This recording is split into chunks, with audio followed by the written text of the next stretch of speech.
welcome to Sages of the Ages, where we are remembering forgotten wisdom. Today we have our first guest, Chris Wolf. Welcome. Thank you for joining us. Yes. It's fine to be here. So, Chris, what would you tell your younger self or someone who has faced some of the adversity or difficulties in your life? What advice would you give? I would say it doesn't last forever. And there is a place inside of each of us that is calm and still. It's there. You don't earn it, you just have it. And put the effort into going into that place, no matter what's happening to you, even if it's something you have no control over. You can find that place. And how do you find that place? Well, I found it accidentally, really, but I said, "What is that?" Because it's wonderful, and it's really where we connect with our spirit. But it is like a sanctuary, and so I said, "Oh," and I just enjoyed it as long as I could, and I lost it. And I went, "How do I get it back? How do I get it back?" I kept working, and I'd get back, and then I'd go, "Oh, oh, I lost it again. How did I get back?" And it just was a gradual thing. But the feeling was so amazing that it didn't matter how hard it was to find it. I was going to put the effort in to do it, and I could stay longer each time. And I would, it'd be like laying out in a Chase Lounge and go, "I want to just enjoy this because I don't know how long it's going to last." Yeah. But eventually, I lived there all the time. And I will do whatever it takes to not lose it. So, and when I'm there, I follow my day. And I turn everything over because I know there's a higher guidance, and I know that guidance knows my life plan. I don't. Yes, you don't have to worry. We're not allowed to know it, but so I never sorry when I follow it. But it was an accident. I had to. It was after I got my graduate degree, and I was doing 2 years of clinical training at the University of Pennsylvania, and I'd had a lot of experience with clinical hypnosis, which is different than just hypnosis, where the whole point of it is that you try to make a statement that will not direct, that just makes it safe for them to connect with themselves. Yeah. And they said, "So, Chris, why don't you teach us some progressive relaxation?" So I was sitting there going, "I should practice this," And that's when I found that. It was just an accident. Oh. But it's been life-changing. Life-changing. Well, I know I come back to the meditation class that you taught, and I always say it saved my life because nothing externally in my life had changed, but I could access that place and grounded myself in ways that I had never experienced, being able to do that and feeling joy and feeling release and cleansing the sorrow and the sadness and the pain. So I think even just having people just sit silently for 5 minutes a day is a good place to start. Oh yeah. Yeah. I'm 83, and I can get really overwhelmed by technology. Like I just got my Comcast doesn't working yet. I paid my bill. The computer won't even, and I can, and then I remember that's probably what a lot of people feel all the time. I don't. But the other day I just I said, "Sit down." And I went to my chair over there, and I did what I do, and I just went towards it and quit ignoring it. And that might also be a reason that I found this place too, when I think about that, because I just observe. I don't try to figure anything out. And I was just in this state. When it was over, I immediately got up and I was able to deal with the problem. Yeah. So it's interesting too, because a lot of people tend to have like a morning routine or some type of routine. But to me, it sounds like My routine is getting connected. Yeah, it doesn't sound like you have Yeah. Do you start your day that way though? Do you go Anything, into a quiet? I'm just always making sure, it's not even You're aligned. a ritual. It's, I can tell when I lose it, and I just do whatever I need to do and I would say then, in a way, I'm putting this into words for the first time, but it's not ignoring me. So it is going towards me that helps me find that place. Right. And do you tend to find there's any type of thoughts that you're thinking to get you back into that space? No, thoughts don't. Um, That's good. Thoughts do not. Mind does not help. Right. Body is what helps. So if you think of how animals know that they need to stay aware of their environment in order to stay safe, we somehow have been taught to ignore our environment. And so by my going towards my body, I'm getting that back. And I can feel it. I can feel it physiologically. So you mentioned technology and sort of, indicating the pace of our Yes. society Yes. today. And Yes. what advice would you give to young people growing up with this instant, information overload, social media insanity? Well, I think one of the greatest skills we can have is to learn how to sit with our discomfort. For um, there again, when I sit with my discomfort, I'm going towards it. I'm observing it. But there's just so much instant technology, the phone, whatever it is, that I imagine that must create a lot of this anxiety, Yeah. this feeling Yeah. powerless, this feeling overwhelmed. Mm-hmm. Yeah. And that's the part that bothers me most. And then parents, I'm a family therapist, and I noticed that um, in your generation, you were given a lot of messages from many directions. Even the fact that you had to have a car seat and it had to be the right size for the age, and what would happen if you didn't have a car seat. Right. All these things. Yeah. And Piaget, behavioralist, was the philosophy that people were given, and that is that if you build a perfect environment, you'll create a perfect child. So the parents were feeling, but I have to do this. You're uncomfortable. Oh, what do you need? What do you know? And we have to teach our kids how to sit with discomfort. That's Sure. a skill You're they're going to right. need. You're right. Yes.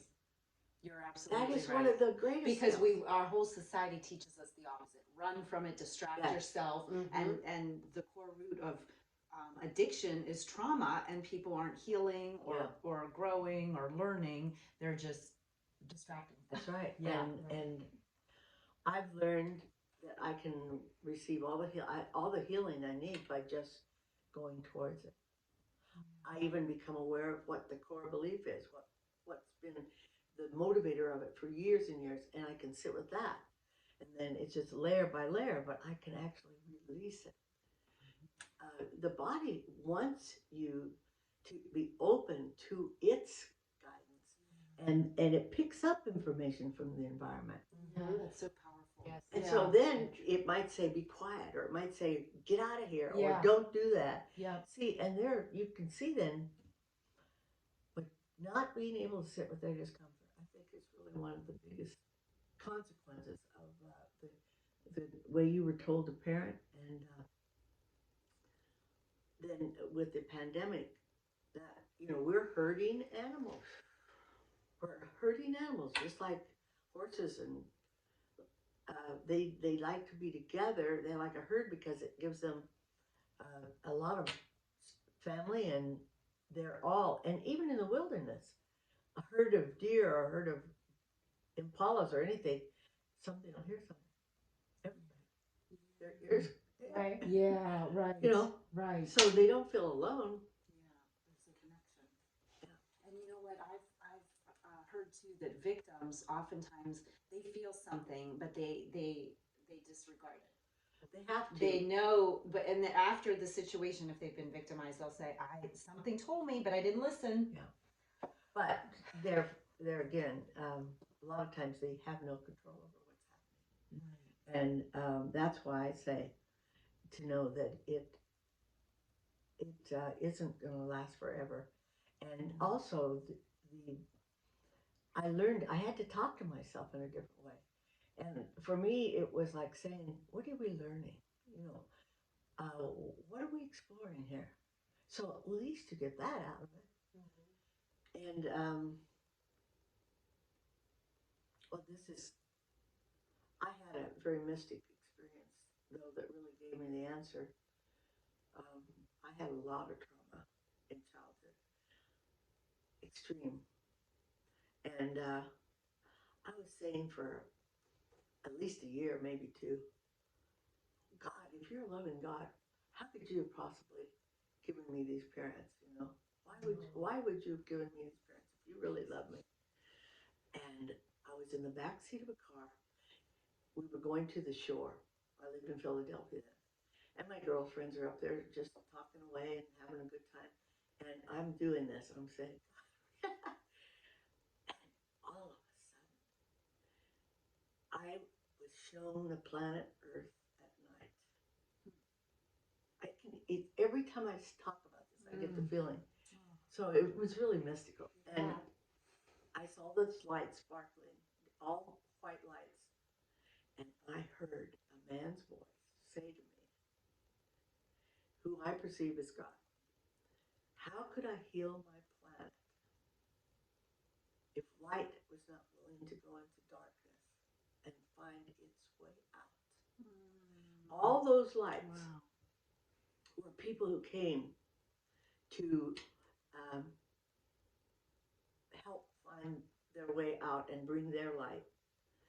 And it's so that really was a very. That's when I started saying, I planned it. I planned it before I came, and I do believe that now. I believe that if we decide to come and we have a plan and we want something we want to explore or experience, and most of the time it's fear because we don't feel it on the other side. Right. Yeah. So even if we taught children, yeah, fear's uncomfortable, just like I have to at my age, and we don't see it as having the power or that it's letting us know we're in a state of anxiety, you know. But that doesn't mean that it's a life sentence. Right. And do you feel like society overall is operating from that state of Oh anxiety? yes, Fear-based? absolutely, Yeah, I do too. absolutely. Unless And- you're enlightened. Right. So how do you think that society now is different from when you were younger? That mainly, that Okay. we just didn't have all this stuff, and we went at a slower pace. And, the mental demands were not that constantly changing and fast and multiple directions that you could go and all this that.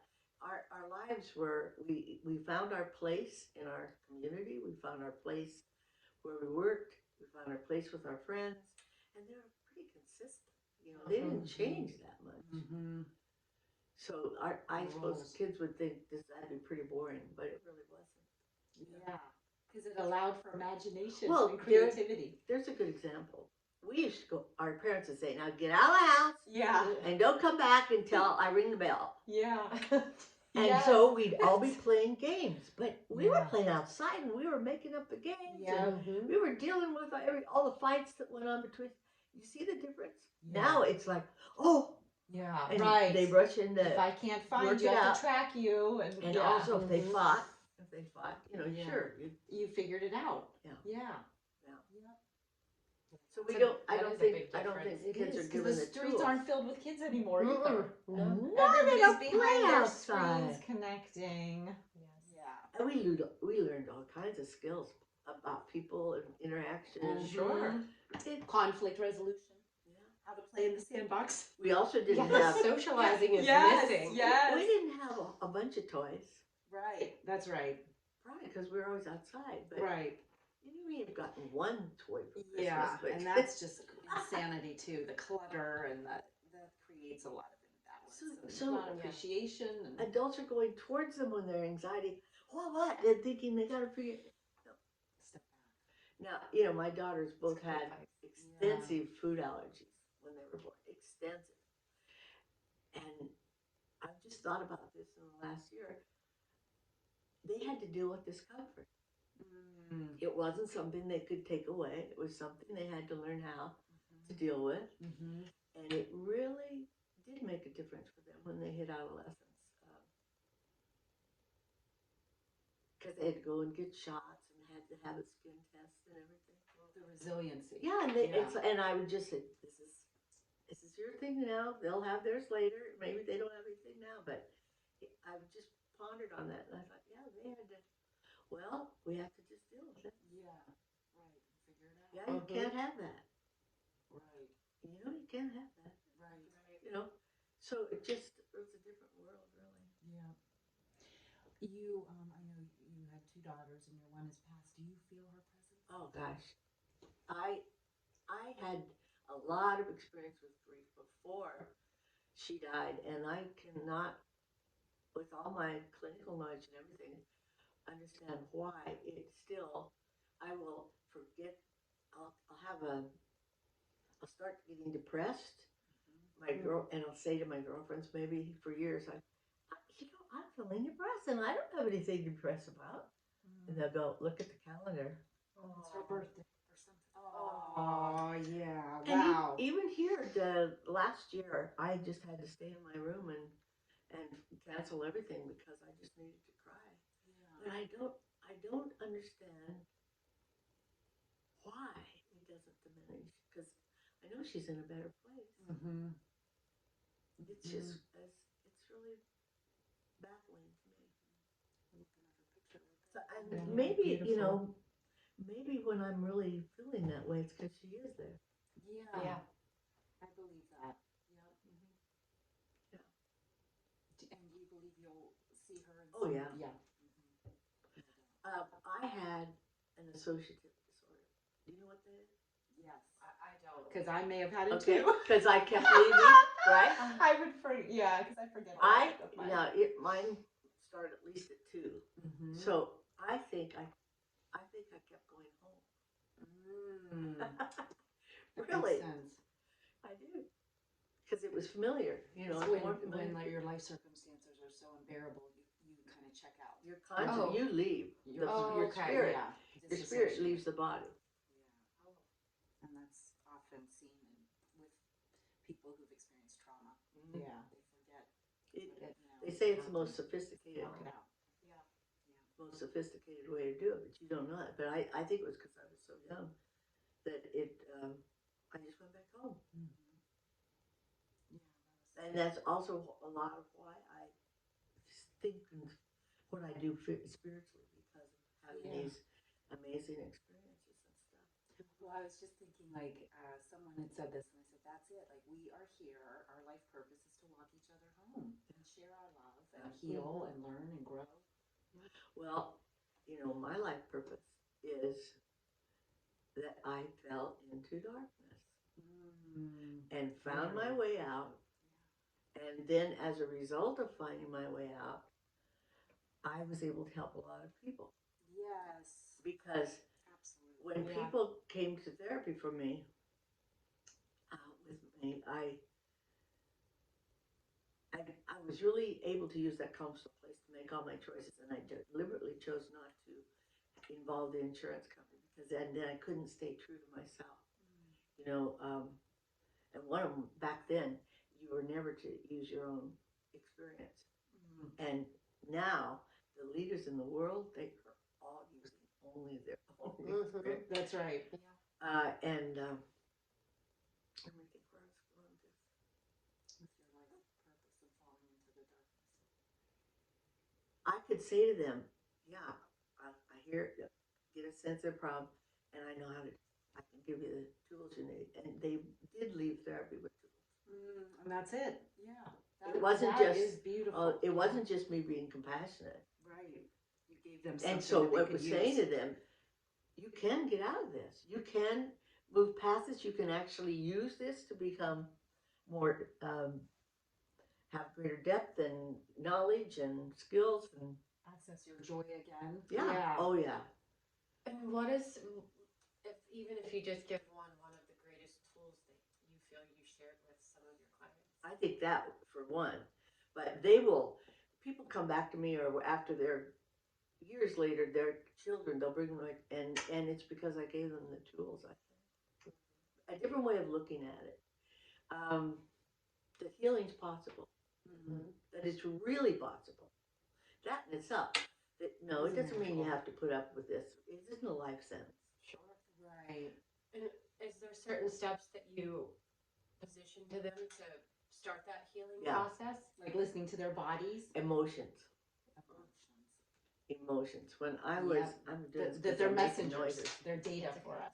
Well, yes, and I was in the graduate school, and a man named Eric Griffith Shelley, I still remember his name, came. He was a graduate student working on a PhD, and he came and gave us an hour lecture on Gestalt therapy. And he said, emotions are information from you to you, Yeah. telling you how something's affecting you. So one of the things I have areas of expertise, which helping people understand emotions, teaching them to use them as the way, that's what releases things. Yeah. See, like when you go towards it and then you're getting that information that it's trying to give you, and then the fact that you've listened to it evaporates. Yeah. Absolutely You don't evaporates. suppress it. So gives you you can direction. empty the barrel. Yeah. Yeah. Well, so many people are suppressing it caught up. builds it. Right. It just and keeps so many building people it. are taught to, suck it up and, Yeah. whatever, push through. And I also think that in its time, you start to feel the difference in the frequency of emotions compared to the frequency of mind. And you also, over time, start to see, I'm not glad I listened to that. This didn't really help me at all. And it can, especially if you have trauma, you can have beliefs that you've had for so long that you get compulsive. And maybe that person, they're upset with me. That person, they shouldn't have done that, whatever. Yeah. Right. And that's Give your not how power you get away. rid of it. No. And how do you feel when they do that? It's more. Yeah. Because that's a message to you. Yeah. You're being triggered. That is an area you still need to heal. Sure. Yeah. So you can see then. So I'm upset or whatever, and I just sit down and I can open my eyes or I can close them, but I'm listening right here. I'm just not ignoring this right here. Not that. That has calmed because we wounded the mind because we gave the mind a job it was never created to do. So that's where a lot of our overwhelmed and anxiety comes from. That makes sense. So I learned to talk to the mind and say, I know you're trying to help me and I have to apologize because I asked you to do this and I got you in this habit in the first place. But the best way you can help me, and then I created a sanctuary in my mind where all those parts of my personality could go, or my mind, that no one else could come and it could, play there or go with our guardian angel or whatever. But no, and that is really interesting because everybody was into the word ego, and I would cry, and I would say at workshops and where I was receiving my training, and I would say, but it saved my life. And here we're talking about kill the ego, So I really did explore that in my own self as to what ego meant. So I was giving it a job that it never could do because I was asking it to help me about tomorrow. Yeah, that's right. And all we have is the moment. Right. I think another thing, though, this is bringing up is accepting in terms of what I could teach people, or like the first question, what would you tell them? Yeah. That what control do you actually have over it? Right. Is this one of those things that you're not going to have any control over? Then can you just turn and go another direction? Or can you just, like if you are in very traumatic situations where people are being abused and things, and they don't have any control. And if they stand up to that person, it's only going to make it worse. But they could go home. They could learn to go home. You know. I also think that we did truly pick what we were to work with, and the way you can find that out, it'll keep repeating. Oh, It'll keep yes, repeating your life lesson. until Yes. you deal with it. Yeah. that's very true. You do. There's patterns in your life, and you keep facing different people, different faces, different scenarios, but the same lesson. Yes. So okay, keeps repeating. What's the lesson? I haven't And- figured yeah. it out yet. I thought I had it last time, but no. Well, what do you think you're trying to learn? Yeah. And that's it. That helps. That's what you have to. Yeah. So you learn to talk to yourself in a self-realistic, supportive way, yeah. not denying or not making excuses. Or condemning. Oh. Like, I can't believe I'm doing this again, or here we go. Yeah. Because we're so hard on gosh, ourselves. yeah. Yeah. I was a perfectionist. I beat the heck out of me if I didn't do it right, and I was afraid of love. I didn't trust love.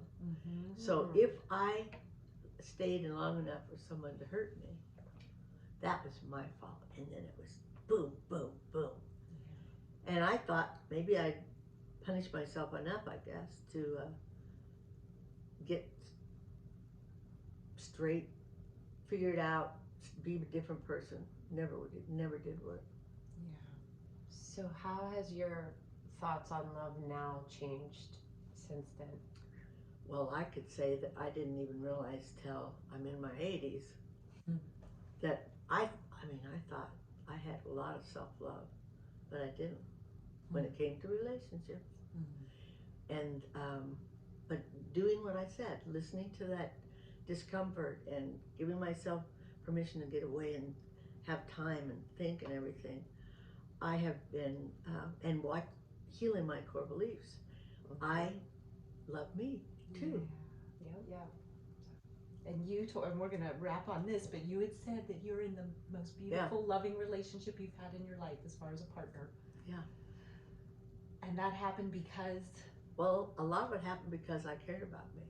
No. So in other words, That's great. That's yeah, I'll That's be in this wonderful. relationship with you, but if you start messing, if you are damaging to me, I'm gone. your Yes. boundaries. Yeah, and it has nothing to do with you. Right. It's what I. I take care of me. That's right. That's my responsibility. Yes. Wow. Yeah, that was This great. is wonderful. Yes. Thank you very much. so much. Appreciate all of Talk this. about a lot of wisdom that is needed. It's always So- nice to share, though. It's like the joy of giving, and you want to pass it on. Yeah. Yeah. That's it. Aw. Yeah. Oh, thank you so much. So sweet. Okay. Well, this concludes our first episode of Sages of the Ages, and we certainly have a tremendous one right here. And we are so honored that you have the time to share that with us. Yes. Thank I'm you. grateful. You're welcome. Thank you very Thank much. you. Thank you.